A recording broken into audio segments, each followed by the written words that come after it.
This is episode number 354 of the InnerFight podcast. Welcome back to another edition brought to you by Smith Street Paleo.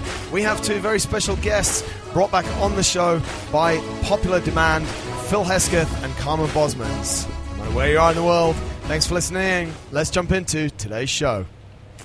Andre, the public wanted them. They're back. They're back. I think it's actually Phil's mum that wanted him back. She's bored of listening to me and you. Is that right? Yeah, she said that it just wasn't entertaining at all. She wants to know what we're up to. Like she only listens to find out what is happening in the gym. Boz, did your mum say that she wanted to listen to you? I think she listened enough to me when I was there. But, yeah, she needs subtitles, I think, for the podcast. I think my mum misses Carmen. Really? Yeah, she refers to her as a character and likes to hear what she's up to. I wonder why. I wonder why. Boz, fresh off the bike, how was that? A little bit boring, but also nice. Talk us through, because I think that's an interesting place to start. We do have a load of show notes, and this isn't in it. But talk us through, what have you just been doing on the bike? I just did 90 minutes on the bike, and I couldn't go over 135 heart rate. So that's zone 2. Were your legs moving? Just legs moving, yeah. Were they? Yeah, barely. Barely. I think there's a button where you can put and it just moves by itself. What's the purpose of that 90-minute bike ride at Zone 2?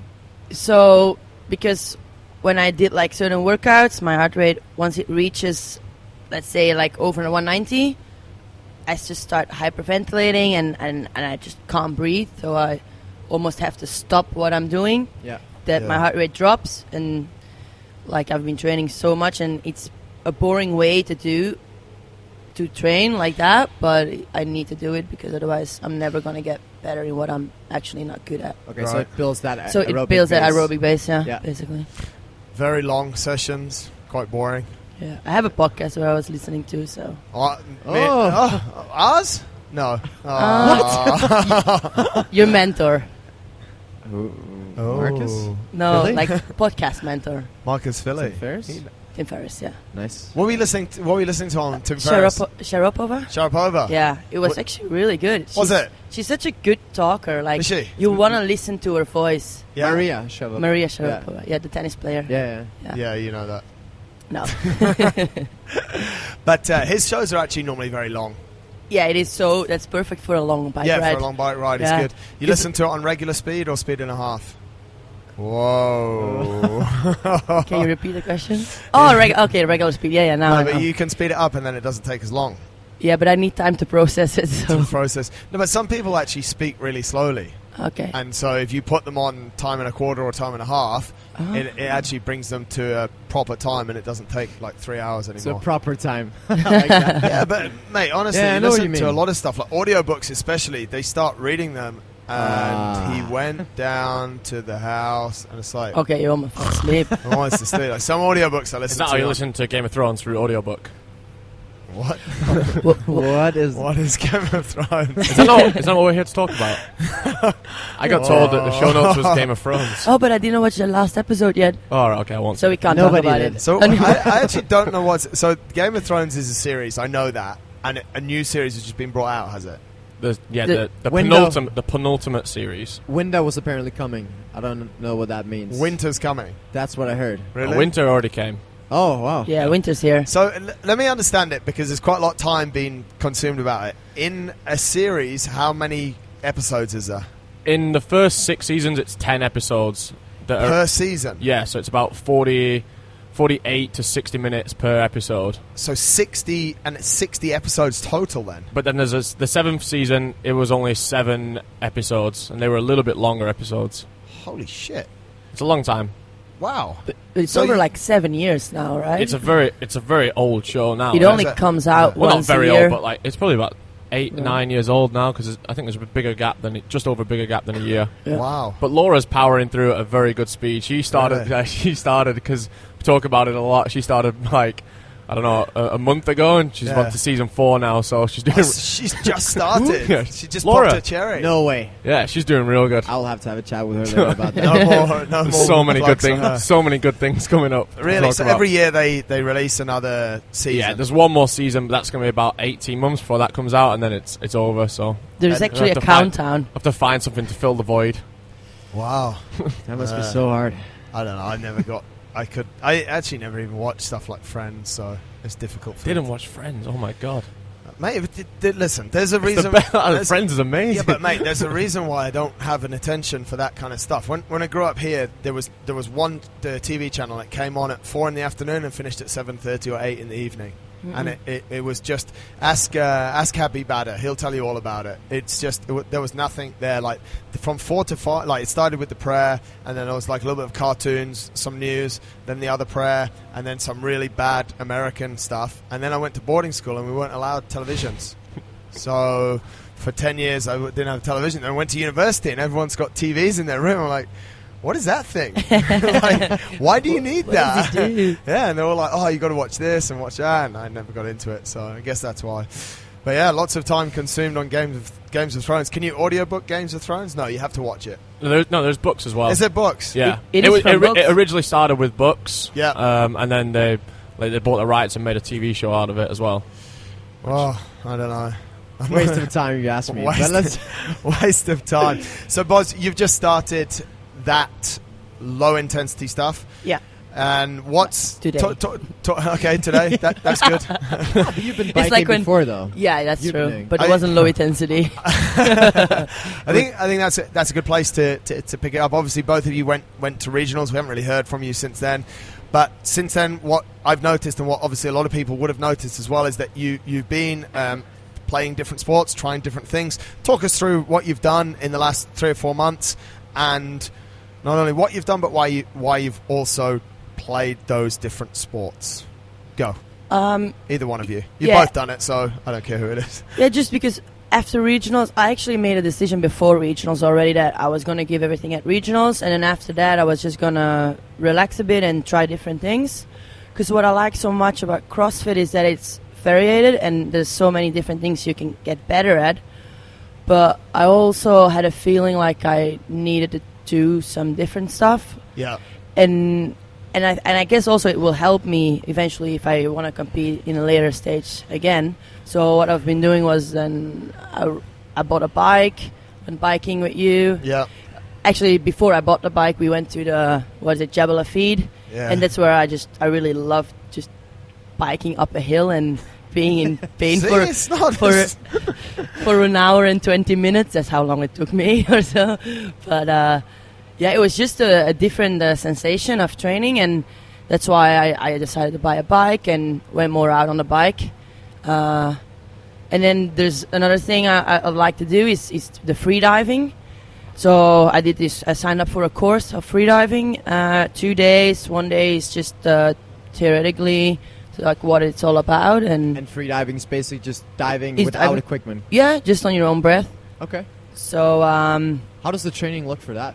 Yeah, it's called apnea training. So you just hold your breath, and then in the water, or yeah, both. So you have to train it dry, like here, or just sitting somewhere, and in the water. But if you do it in the water, you always have to have a partner, because if you pass out, you need somebody to take you out. So yeah, the free diving. Then I was practicing in the pool, and I felt like whoa, I can be good in this. I thought. Then I go into this. I went on a holiday, and then I went to Fuerteventura. Went free diving in the sea, in the ocean, and I was going down. It was not even deep. It was like maybe 5 meters or something. Yeah. I went down. I was supposed to just pick up a rock and sit there on the bottom and just relax, holding my breath. And I couldn't even pick up the thing. I touched it and I wanted to go back up. I was just in your head. It's so different. I was maybe only under for 20, 30 seconds, but the sensation is so different being in a pool where you know when something goes wrong, you just hit the floor and you go, and in 1 second you're up. But in the ocean, it's not like that. So it was totally different. I had to 10 times before I actually could sit down with the rock in my lap and hold my breath. What's the longest you've been in the pool, though, underwater? I think it's just 3 minutes and 5 seconds, but that's static. 3 minutes and 5 seconds so without breathing. Yeah, so that's Really? static. So first, I'll just explain you how it goes. The static one. So first, you just hang in the water and you try to relax as much as possible just by breathing, like belly breathing. Yeah. And you breathe in, like 2 seconds in, and then you have to breathe 4 seconds out. Yeah, so you get all the CO2 out of your body. And then after, like, you can decide whenever you want to go, but like about 2 minutes, your heart rate is down, and then you just push yourself like slightly away, and you go head down, and just hang with your arms on the. Basically, just look like So, but you're that's dead. like you're dead, like you would when you're dead and drowned. How do they know if you're dead or not? So that's the technique. So your body is there, and he's timing you, but looking at you also the whole time, and making that you relax, pushing your shoulders down, just completely relaxed.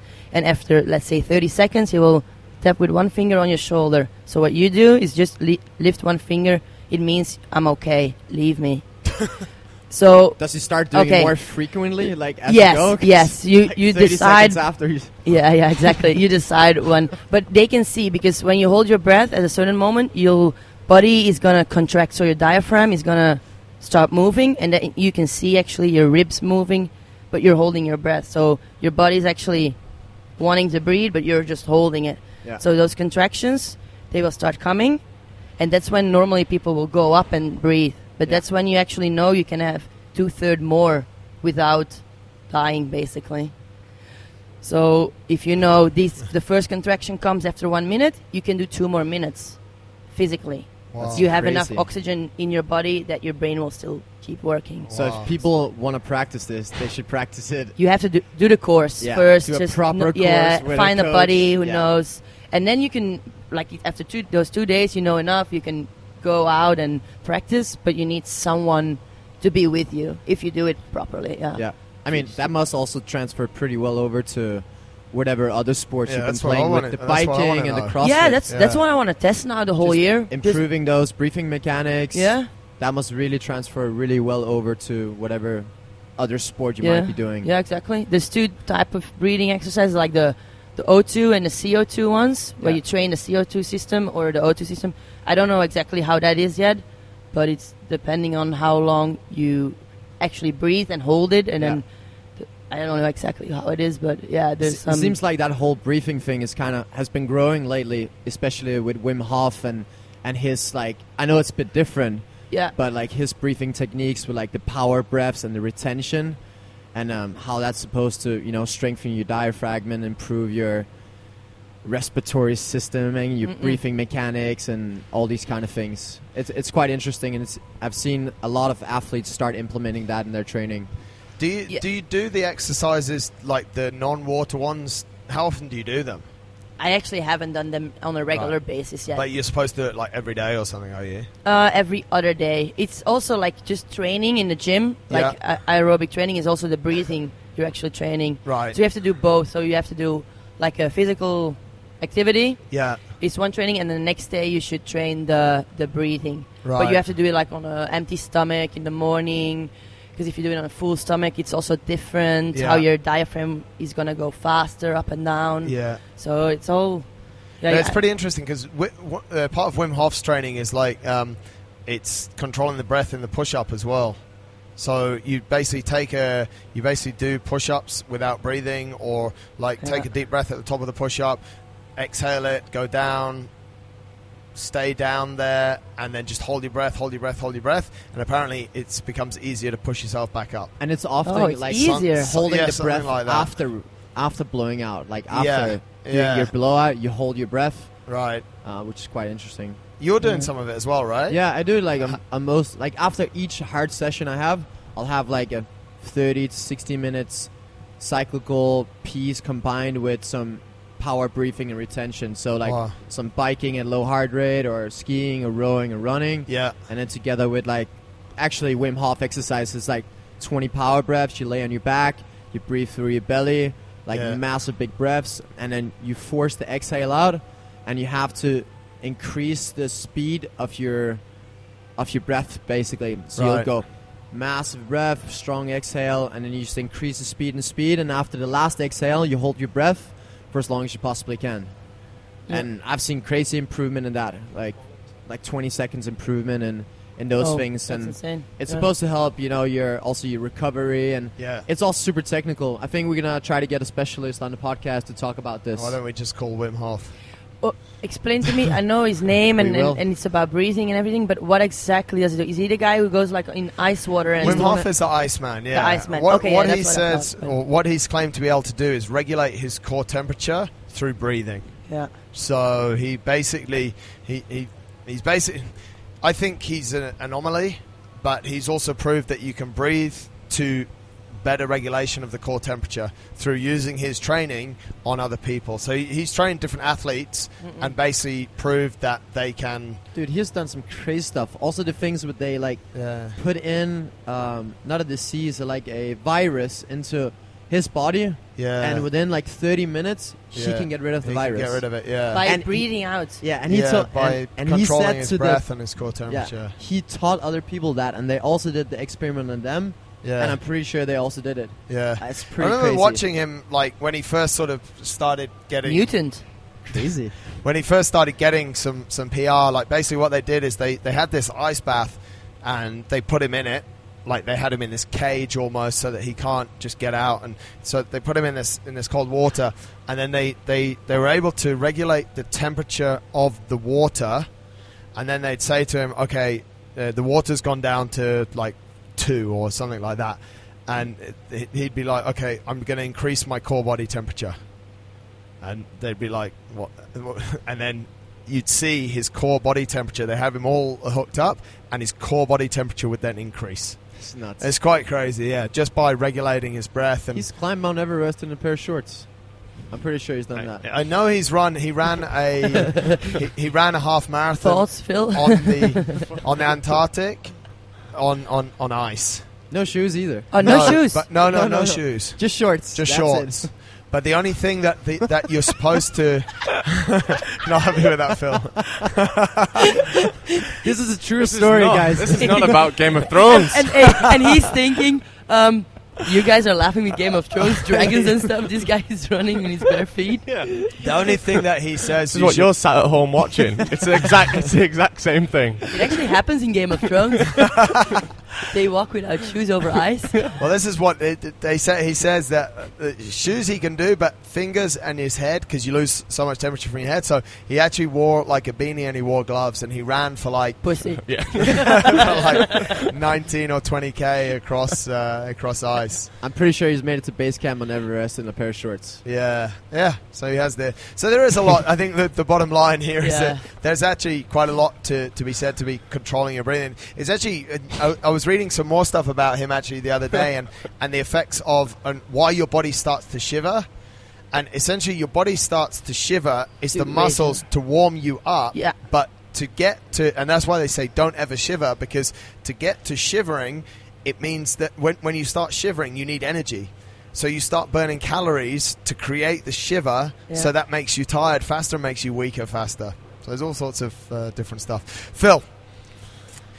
Except for Game of Thrones. Mr. Endurance. I've been switched off for a while. Except for Game of Thrones, what's going Welcome on? to my world. I haven't been doing anything crazy diving or anything like that, actually. Talk us through what's changed, mate. What's been going on? I mean, the reason I sort of changed my training slightly was because I got injured at the regionals. So I just started doing the biking just because I could do that, because I couldn't really do any upper body stuff for a long time. And it's not so that I don't really want to do any sort of really long distance biking or anything. Yeah. It was just a good way of training, but then it's just another area, when you're competitive, that you become, you want to sort of test yourself. I did quite badly in the bike event at Dubai Fitness Championship last year, I was looking for a way of sort of retesting that, and then one of my personal training clients was entering a sprint duathlon. So it's a sprint duathlon for duathletes, but it was obviously a very long... Which is what, mate? Tell us the distances. It was 3K run, 25 bike, and 3K run. Which is decent, Which right? in CrossFit is definitely not a sprint. It's probably one of the longest distance things that you would get tested on. Right. But it's a sprint duathlon. But it was just a good chance then to test, if all the sort of running, and because one of my main aims this year was to be able to be a lot better runner and cyclist, and just be a lot fitter in general. Yeah. So yeah, when I did that, and that went really well. I was super happy with myself. So talking about like running and stuff, mate, and the cycling, and following on from what we're saying about Carmen there, that she just finished a session that was 90 minutes at 130 beats. How much of your training do you do in an aerobic state like that? I do it quite a lot, but I don't actually use heart rate and things like that to measure. Yeah. I completely appreciate it for maybe for endurance athletes, because they can perform at a certain heart rate for this amount of time, and everything is planned out to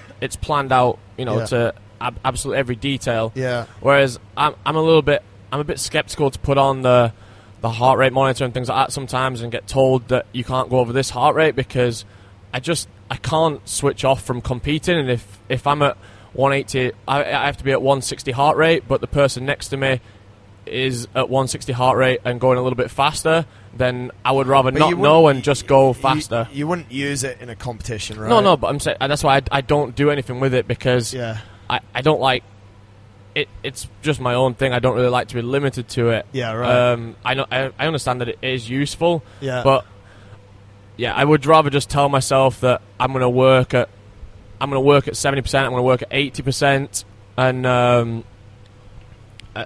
that's it. I just base it off feel rather than anything else. Yeah, I think that's super important to be able to do that.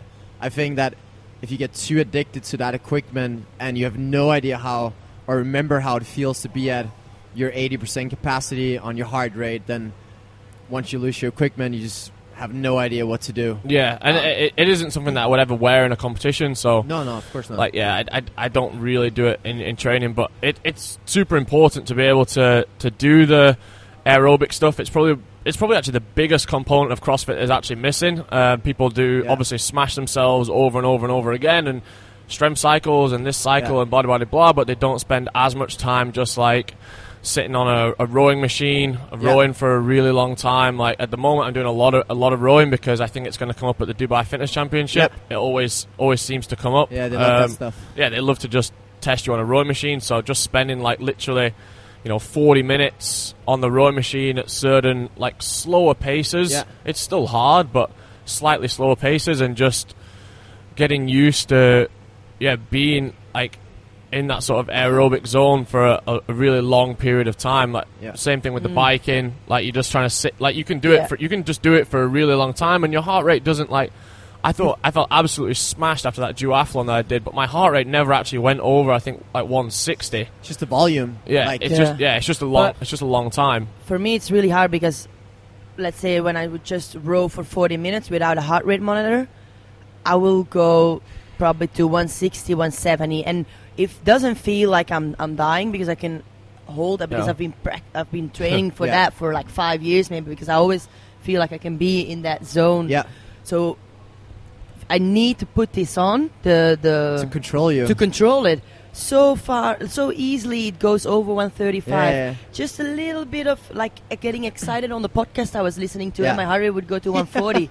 I was like, damn it, I need to just relax. And so and I wouldn't be able to do that without wearing this just for this zone. I wouldn't do a workout where I go like intensity and wear my heart rate, because I don't feel like I don't see the point of doing that. No, of course the only time I would use it is actually to be in that, limit yourself, to limit myself, to tell me like, okay, you're going too fast now. It's so easy to get caught up in like whatever the guy next to you doing. If you're just doing like a recovery day or like a 90-minute, I don't know, aerobic muscular endurance. Yeah, we piece. call it aerobic and an easy workout, but then heart rate was we're all together. We're all together, and Yeah. we're like, okay, I'm gonna beat him now on this or whatever. Yeah. So how many times a week do you recommend that people do like long aerobic pieces between 45 to 90 minutes? How many times a week? It's obviously hard without sort of categorizing the sort of the people. Yeah. Let's say like if you're a CrossFit competitor and you have unlimited time, which a lot of them do because they're a coach and they have access to the gym the whole time and they can do 2 or 3 sessions, and I would say that you should probably be doing that sort of 3 or 4 times a week. Okay. I prefer to do it in the morning because it doesn't really harm my body for the rest of the day. but I would do like maybe not 90 minutes, but like between sort of 40 to an hour. Yeah.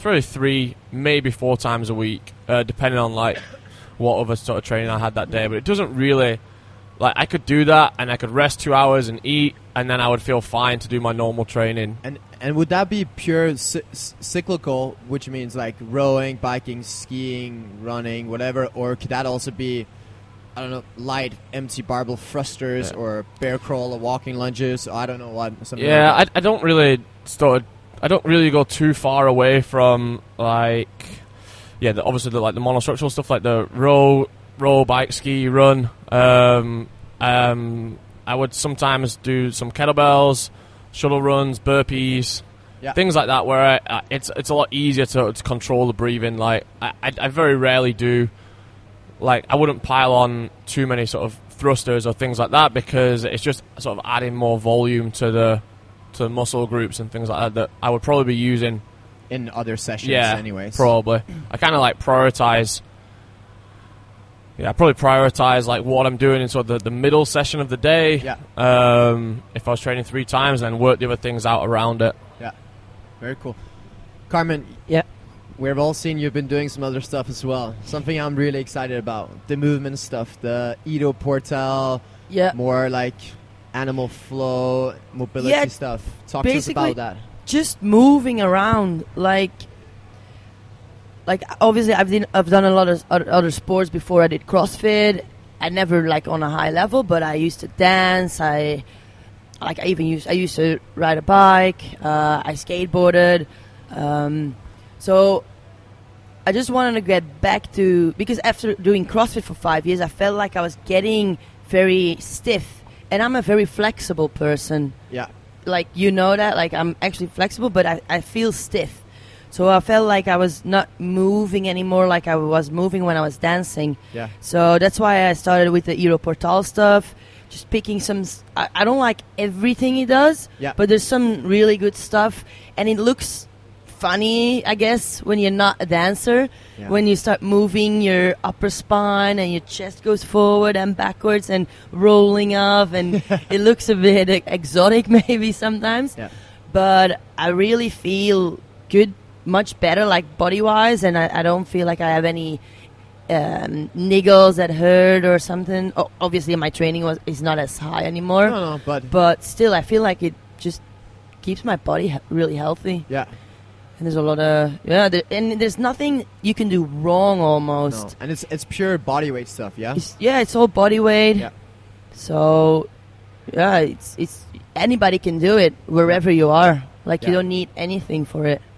So it seems like something that that could be easily put into if you're a CrossFitter and you have a strict program you want to follow, but it seems like something you could put in on an active rest day or even a pure rest day, just doing some flow forward and back, like some different listed walks or bear crawls.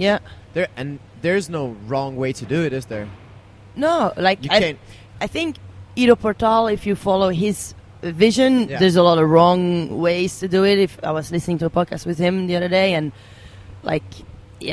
he explains it all a bit in a weird way, but I think the movements he's doing is really good. Yeah, he seems like he's very open up to new movements and that. Yeah, anything. Just expose your body to whatever you can. Yeah, which is pretty cool because he also talked a lot about dancing and MMA and those kind of things. Dancing, fighting, and what I thought was cool about that was that he was saying why if you look to different sports that other different kind of type of athletes should just do different kind of sports just to learn from, like a rugby player can learn from a dancer, or a dancer can learn from some other from a tennis player doing stuff, being more aggressive in athletes don't do it, or coaches don't do that yet that much. There's probably some who start to realize that it's all good to just learn from each other. Yeah. So that's the whole the training part of what you guys have been up to. One other thing I saw leading up to the Open, saw you guys doing, was starting really to take that nutrition super serious. Talk to us about that, Phil. You can talk to us who you've been working with and what, or at least what systems you've been following and how it has been complementing your training. Yeah, I think we, like Mia and I started sort of last November. We were sort of building up towards the Dubai Fitness Championship. And we both, like, I knew that I wasn't eating enough food, and I definitely knew that Mia wasn't, because she barely used to eat anything. So I said, like, we need to, like, try and get some help from someone and do like a meal plan. So I reached out to one of my friends from the UK called Matt Hodges, who I'd worked with him when I went to the games, and he sort of put together like a meal plan for us that was basically, like, the way that he did it was you ate the exact same thing like every day, and it was kind of like he would have used a macronutrient based like program to make sure you had the right amount of, like, or what he thought was the right amount of, like, carbs, proteins, and fats. So we did that for quite a long time, probably all the way up until regionals. And we needed a little bit of a change, so we sort of contacted another company who again did the macros thing, where we would track it ourselves, but we had more of the freedom to change what you were eating every day. So he told you, the guy before told you what to eat exactly. Yeah, it was a meal company. It's just like, just get these macros Yeah, so before done. it was a meal plan, like they gave you the whole day's food, and you ate the same thing every day. Yeah. And then the other, like the one that we tried then was just the macros. So you had to eat the same amount of macronutrients you did. So the same grams of carbohydrates, fats, and proteins every day, but you could change, like, what that was made up of. So you used like a tracking app on your phone. Okay. And so, like, we really enjoyed the macros version, the more recent one that we did. The issue with it is, like, if you're not really sort of committed and you have the time to initially put in the work. So I weighed my food for about 2 or 3 weeks. Yeah. Like everything that I was eating, and I got a really good idea of what sort of portion sizes I was needing for each meal. What sort of foods had what sort of, like, ratios, proteins, carbs, fats in each one, and I did that pretty religiously for like 3 weeks. But I knew that the end goal wasn't that I wanted to do that every single day. No. Just because of the time that it takes to do it, and sometimes the inconvenience. And I also don't like the extra stress of having to do that. I actually really agree with what you're saying there, mate. And I think that's one of the biggest illusions, like, away from specific athletic nutrition, like performance eating, is that people generally have no clue how much their food weighs. Yeah. And therefore what nutrients they're getting through. I did something similar because I was following a plan that had to have, X 100 grams of this, and I said to Holly at the start, I was like, I have no idea what's 100 grams of rice look like. Yeah. Oh, so I remember when we were weighing the nuts. We were weighing nuts, cashew nuts. Yeah, 100 gram of cashew nuts. What is that? And we were actually surprised. We're super surprised, weren't we? So I actually think that's a really good exercise. I know it sounds super geeky, and your mate's going to rip the piss out of you for having a little electronic scales with you for a lot of the time, but actually to get that understanding, and then, I mean, that's what we were talking about, Boz, wasn't it? Like, we're like 100 grams of cashews is 20 grams of protein. And then we're like, same as chicken. Exactly the same as chicken. And then we're like, but what does 100 grams of cashews look like? Okay, it's a big handful of cashews. So I think that's something that people generally would really benefit a lot from, on a very, like you said, on a very short-term basis. I did it for like 3 weeks, like every single day. And then from then... Do you ever get, like, now that you sort of, that that's 100 grams of rice, but, like, you put some more in, and then you... Or you put... it doesn't count if it doesn't initially fall into your bowl. Right. So if you're pouring blueberries and you need 50 grams, and some of them fall outside of the bowl, then they don't count. They can go straight back into it. You can just eat them. They don't count. That's what I used to do with, like, sliced almonds. So it'd be a tablespoon. So, like, you'd start off and it'd be, like, completely level, and then it'd be like, oh, this one's a little bit heat, but that's okay. Yeah, licking the spoon also doesn't count. Like, if you want a scoop of peanut butter to, like, bring up the fats, so you get your 20 grams in there, but there's probably about 10 still left on the spoon, but that doesn't count. You can lick that. You can lick that straight off. If it need to be like 15 grams of peanut butter, and it's like 17, you would put the 2 off, and you would be like, and you would eat it, and then it's like, it's right on the scale. But now, after doing that for 3 weeks, I had a really good idea of, because I also didn't want to stray away from like eating the same thing every day, because I thought that worked really well for me, and then I get into a really good routine. And why is that eating the same food every day is better for you? I'm wondering, I mean, it makes sense that the digestive system is used to the same fuel.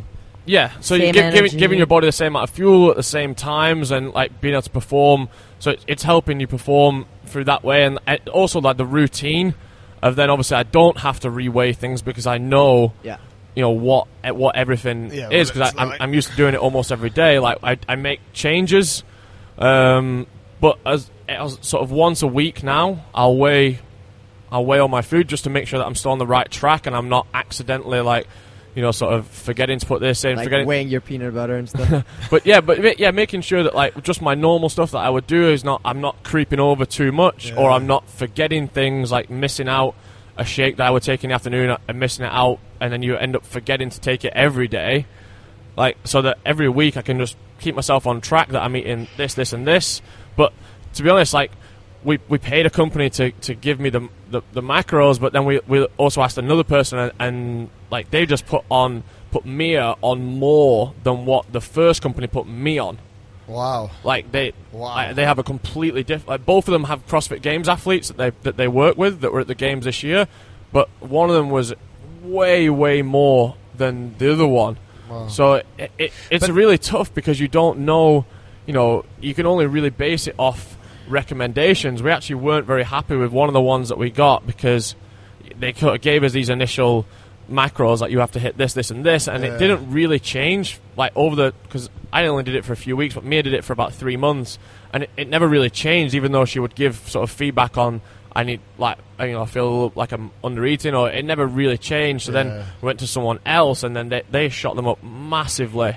But the thing, I don't know, mate, what you felt, but from what I've seen from that, and obviously from testing it myself as well, is that the amount of data that you give to these nutrition companies is so limited, so how are they really? I always question, like, how are they saying, okay, you're a 95 kilo male and you're training this much, like, so you just need 3,500 calories every day. Yeah, I mean, it's based off probably an initial. They have probably a template that they have found works kind of well, so that okay, we'll go with a really basic 40% carbs, 30 and then a 30-30 split proteins and fats. That's probably the easiest place that most of them start. Yeah. And then they base it off your basal metabolic rate and, you know, how much you weigh and how much exercise you're doing. So then they come up with that rough number. Yeah.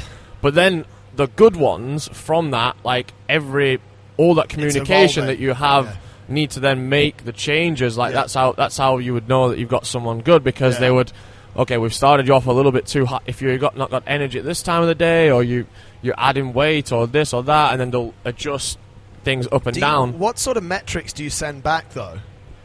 Well, one of them that we used, and I didn't do this, but Mia did.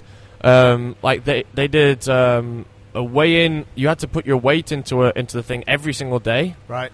You had to send a profile, like a front, back, and side picture once a week. Cool. And you did which isn't a great test, but just body measurements, like a hip. I mean, it's something, but obviously it can be super subjective. Like if you just want to pull the tape measure a little bit tighter or looser, like it's like licking a peanut butter spoon. Obviously, it's not great, but it is something. Yeah. So it was quite a lot of data, but like.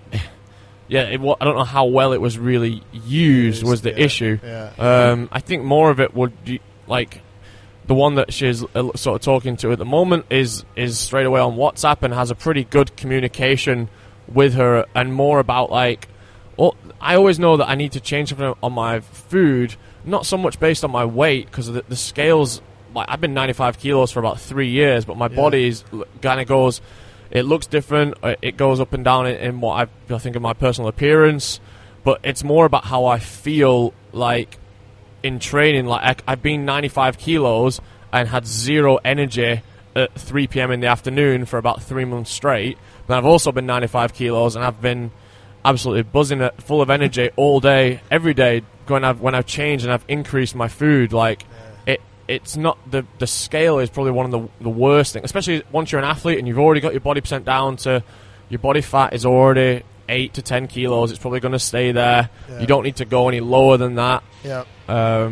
It matters more about the energy. I feel a lot of those nutrition programs you have now, you have a couple big ones where all the games athletes are on, a lot of them are almost more focused on how you look, how fit, like how lean you are, than more about how well are you performing actually. They just want to have like before and after pictures and put it on their Instagram, and I agree with you. I feel it's nothing to do with that. It has not, and I've heard a couple of stories also from games athletes who have worked with them, and they said exactly the same. Exactly. Yeah, I think I know exactly who you're talking about as well. But like some of the girls, drained. They were drained. Like Brooke Wells, right? I wasn't going to say any people, but like but I saw a picture before and after. I have no idea why. Ripped. I have no idea why she didn't perform as well as she previously has done in the games. Like you can't make that assumption. But she was nowhere near where she's been on previous years, because I think she's been top 10 every year since then, and she was way lower down. But she was shredded. She was absolutely shredded this year compared to being one of the. I'm really not trying to say this in a very bad way, but chubbier athletes, slightly bigger girls. But this is an open podcast. We can say whatever. She was one of the stronger, and bigger framed looking girls, and absolutely dominated deadlift ladders and things like that. That's what she was known for. I think she deadlifts 190 for a double or something. I think I saw, like insane. Anyway, and this year didn't perform anywhere near as well, but was absolutely shredded. Lost visually was completely different. It's just changed a bit, like in CrossFit. Before everybody just wanted we just want to get better in moving, but now everybody just wants to look so ripped that it's almost unhealthy. Yeah, I agree, and especially I would say with the girl side. With the girls, the guys all look ripped. But it's totally different. Girls who are under 13%, it's not. No, it's not healthy anymore. When you know your period goes, you know something is not. Problem. And I think maybe 80% of the games athletes. I agree. Of the girls I think have that. If you want a nutrition plan for performance, the real way to measure it is on performance markers. So do this test, do 4 or 5 different tests, maybe a test of strength, maybe a test of gymnastics, and maybe a conditioning test. In exactly the same scenario, do those in a month after you've done this food. That's how you really, like you say, Phil, it's like, you want to see why you feel loads of energy at 5 o'clock in the afternoon one day, and I think there's a little bit of negligence to the training as well. From what I've seen, there's not a little bit, there's absolute negligence to the training, because it's like there's no variation in the days that you require more calories. Like, when I was training CrossFit for the Open and for regionals, we do an hour in the morning, then an hour and a half late morning, and then an hour and a half in the afternoon. Like that, physiologically, I've burnt more calories that day, so I need some differentiation in my nutrition on that day than I need on the next day, where there might not be that morning session, but yes, I'm doing some strength. So I think there's a real disconnect, which I guess is the percentage of people that listen that are really into eating for performance is less, but I think it's the best thing to do is find. So I think rather than finding one of these huge companies that program for all these games athletes, I would just find someone that you can almost work a lot closer with, more sort of one-on-one. Not that they only have one client, but just that they have time to actually speak to you. Maybe their client base is limited to 10 or 20 people, and they have a lot of experience. Just try and find someone who's got a little bit more time for you, because it is so personal. You can't really use a template. With training, you can kind of throw a template out there, and most people will benefit from that, the template training session. But the nutrition can be so different from, look at me and Andre and our goals. It's pretty much the same. The amount of training we do is the same, but the nutrition could be absolutely different, to how our body could even process the same food. Absolutely. So if someone's selling their nutrition based on the back of a famous athlete, run away. Maybe not run away, but maybe don't think, Katrin won the games 2 years in a row. I need to eat exactly what she eats. It's probably not the way to do it. As an athlete, should you be eating the same amount of food on your rest day, or should you be eating less or more? What's your thoughts on that? Either Marcus or I would Phil think or Carmen. more. More? Yeah. 'Cause your body. That's what I think as well. I think your body needs I think to your recover. body always feels like more. I'm more hungry when And- I'm resting also. Yeah. 'Cause that's I when just you're making those feel- adaptations, yeah? Yeah. I always feel like more. That's 100% for sure. But I think that's also... A little bit of boredom as well. That's what I was going to say. Like, we always used to joke on rest day, you know, you have like 7 cups of coffee because it's like, okay, bored and you we'd want to- now yeah. be working out and we're going to have a cup of coffee. And literally, I think as well, especially in if you're training 2 or 3 times a day, like, you know that you don't want to eat an hour before training. And sometimes you just generally don't feel like eating half an hour after training. So the window of opportunity to actually get food in when you are training 2 or 3 times a day is a lot less. So I would definitely feel that I would want to eat a lot more on a rest day. And also, I think when you come off the back of that rest day, if you have eaten a lot, you really feel the difference in your training. Yeah, I've rested, I've hydrated well, probably had too much coffee, whatever, but I've eaten super well and I've had good sleep. And then, you know, I think, I don't know, I would imagine if you did a study on the amount of sort of PRs that you set, most of them would come closer to a rest day where you've had really good fueling and stuff. And that's also, if you think about it in your own mind, if you're going into competition, what do? You rest, what do we say? Rest, eat well, hydrate. Yeah. So it's like you're going to, so... I think a lot of our listeners would be wondering about that, like... Yeah. Especially, like, you know, the regular class members, they come to class, you know, 5 days a week, and maybe they think on the days they don't train that just shouldn't eat anything because they're afraid to just gain a lot of weight, but... Or on the other end of the spectrum, like Phil said, you sort of eat out of boredom, and sometimes when you're eating out of boredom, the quality of food is a bit, you know, and it's like, it's my rest day, so I'm going to eat loads of sugar, massively inflame my body, maybe mix it with a bit of alcohol, and then wonder why I can't do a flipping back squat on Sunday morning. Like, that happens as well. Yeah. So, looking forward to, got a few minutes to go, looking forward to the rest of the year now. What's coming up? What should people look out for? Phil, I know you've got a few competitions. Probably best off to start with you. We're competing this weekend. Mia and I have got a partner competition in Swiss Alpine Battle. So that'll be pretty fun. Good early test for the engagement, I guess, whether we can work on a team together that well. Lost in the Swiss Alps, one diamond. Should maybe have done it before the engagement. My thoughts. Phil comes back and we're like, "Where's Mia?" Yeah. One-way ticket to there Sweden. Was a run. It was close. There was a hill run. The first 2 events were swimming and hill run, so there's going to be some shouting probably. So if you guys are still competing on the last day, we know you'll probably be okay. We're doing well. What's after that? Then we've got about a month break. I'm going to Egypt to do an individual competition called ElFit. Good. And then they've got, like, October is busy because then we've got qualifiers for Dubai Fitness Championship during that month as well. Yeah. And then also qualifiers for one in the UK called European Championship, which is it's a pretty huge amount of money just for a one-day competition. I think it's £10,000 for a one-day competition. Very good. DFC, which is obviously, by all rumours, going to be 10 times as big as last year. Confirmed dates for that? That's the start of December, is it, mate? 12, 13, 14. It's 4 days. Yeah. So maybe it's is it 12? Either the 11th or 12th. I think it starts on it'd be a Wednesday, Thursday, Friday, Saturday competition. I think it's going to be at the tennis stadium this year, so they managed to land a pretty sick location. Yeah. And qualifiers. Outside. That'll be interesting. Qualifiers 11th of October, I think it starts, is the first one. Oh, wow. So a couple of months before the qualifiers. And any news on how that'll go, mate? Obviously, I think it's the top 30 athletes worldwide that qualify, 3 qualifiers. Online, do it in your own gym? Yeah, same as last year, so I don't know if it's going to be 3 qualifiers or last year it was 6 because each was split into 2 parts, but top 30 worldwide qualify, male and female. No teams category yet with the DFC. I'm sure it's coming soon, and then hopefully they're going to put out those Fields wildcards as well in case some of us don't make it. What was it last year? Top 30 worldwide and then top 10 local athletes? Top 6. Top 6. Yeah, but, I mean, like you saw last year, like it's not like those wildcard athletes weren't good athletes and they weren't just letting anyone in. Like massive names. Yonikoski didn't qualify last year. Right. Elliot Simmons didn't qualify. You know, some pretty big names from regionals this year. Yeah. Andre, you qualified, right? Yeah. Yeah. Sure. But you want to qualify because then you get $1,000. You don't want to be a wild card because they took the Money talks. Andre was devastated when he realized he didn't get his $1,000 last year. Whoa, man. A revenge this year. Boz, any interest in DFC? Yes, I will do it.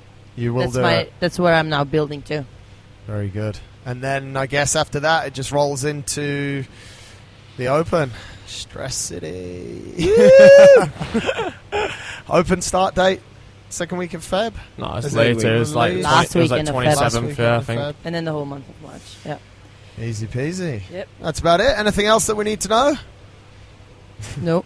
That's some good topics. New Yeah. sports, There we go. nutrition. Play new sports. What's coming up? Nutrition and what's coming up. Yeah. Easy peasy, guys. Thanks for joining us. Maybe we get you back on closer to DFC and make a show about that, because I think from the rumour mill, that's going to be quite a quite different competition again this year. A lot bigger and a lot more. Yeah. Exciting. It was pretty huge last year. It was really good competition. Like Yeah. I think if they can, obviously the organisation is always getting better and more better. Professional, yeah. Just like the CrossFit Games did when they first Absolutely, started, yeah. and look at it now. So Yeah, it's going to be huge. easy peasy. Awesome. Till next time, take care, guys. Cheers. Bye. Thanks a lot for tuning into this episode of the show. Massive thanks there to Carmen and Phil. Remember, if you do have any questions or anything from that show that pops out that you want to ask us, winning at InnerFight.com. We'll get those questions to the guys and we'll answer them maybe in one of our Q&A podcasts, which is still coming thick and fast. Remember, email us your questions, drop them to us on social media. They make very good shows and we've had some great feedback from those so far. Remember, hop over to iTunes, rate and review the podcast. You can still get a goodie bag of Smith Street Paleo. They have a new banana muffin out, tahina brownie. It's all going on. So hop over to iTunes, give us a rate, give us a review. Show us some love. We'd really appreciate that. Until next time, take care.